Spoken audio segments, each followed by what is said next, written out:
Sa iba pang balita mga kabrigada, bilang ng mga apektado ng sama ng panahon sa Mindanao, lumubo na sa 275,000.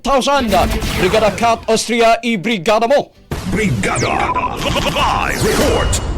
Lumobo pa sa 275,590 individuals ang apektado ng sama ng panahon dulot ng Intertropical Convergence Zone sa Mindanao. Ayon sa Office of Civil Defense, katumbas ito ng 55,642 families mula sa Regions 9, 10, 11, 12 at BARM.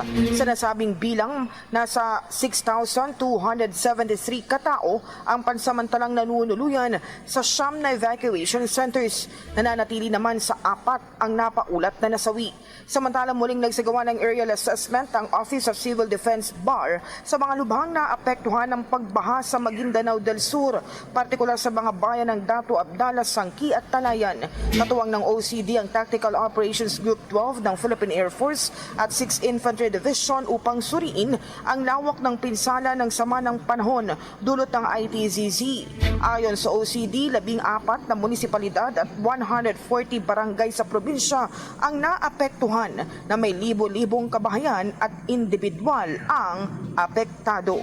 In the heart of changing lives, ako si Brigada Cat Austria ng 105.1 Brigada News sa Manila, The Music and News Authority. Brigada Balita Nationwide. Ang bahaging ito ay hatid sa atin ng Guard C Plus with Zinc Capsule. Always protektado ang kalusugan.